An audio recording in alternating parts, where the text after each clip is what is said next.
வணக்கம். Hi friends. இப்போ என்ன பார்க்க போகிறோன்னா கடலை மாவு வச்சு ஒரு ஈஸியான ஸ்வீட் செய்யலாம் ஃப்ரெண்ட்ஸ். வாங்க ஃப்ரெண்ட்ஸ், எப்படி செய்யலான்னு பார்க்கலாம். 1 கப் கடலை மாவு, 1 கப் சுகரு, 1/2 கப்பு கீ எடுத்துக்கோங்க. அப்புறம் ஏலக்காய், முந்திரி,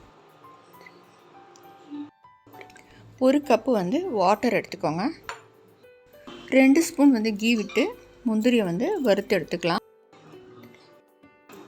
அதே வானலியில் நம்ம கடலை மாவை சேர்த்து நல்லா இதையும் ஃப்ரை பண்ணி எடுத்துக்கலாம். இன்னும் ஒரு 2 ஸ்பூன்ஸ் கீ சேர்த்துக்கோங்க. நெய் வேண்டானா நம்ம ஆயில் கூட சேர்த்துக்கலாம். அந்த 1 கப் வாட்டரை சேர்த்து நல்லா கலந்து விடுங்க. கட்டிகள் இல்லாமல் கலந்து விடணும்.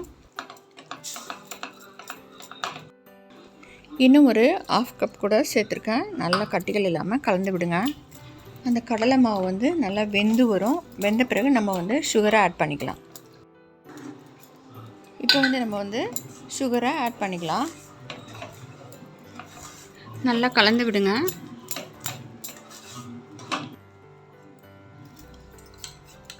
இன்னும் கூட நீங்கள் கீயோ இல்லைனா ஆயிலோ சேர்த்துக்கோங்க. ஒரு 2 ஸ்பூனு நல்லா கலந்து விடுங்க. மைசூர் பாகோட நம்ம இது ஈஸியாக செய்யலாம்.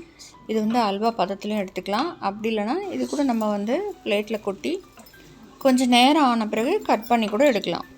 ஏலக்காயையும் சேர்த்துருங்க. அவ்வளோதான் ஃப்ரெண்ட்ஸ், சூப்பராக அருமையாக ரெடி ஆகிடுச்சு. திரண்டு வந்துடுச்சு. இப்போ நம்ம இறக்கிடலாம். அவ்வளோதான் ஃப்ரெண்ட்ஸ், சூப்பராக அருமையாக ரெடி ஆகிடுச்சு. இப்போ நம்ம முந்திரியை சேர்த்துக்கலாம். அது பாருங்கள் எப்படி இருக்குது பாருங்கள். மைசூர் பாகு மாதிரியும் இருக்கும், அல்வா மாதிரியும் இருக்கும். நம்ம பீஸ் கூட போட்டு எடுத்துக்கலாம். கொஞ்சம் நேரம் ஆறின பிறகு சூப்பராக ரெடி ஆகிடுச்சு ஃப்ரெண்ட்ஸ்.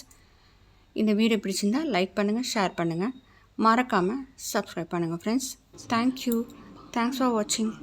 சூப்பராக இருக்குது பாருங்கள் பார்க்குறதுக்கே.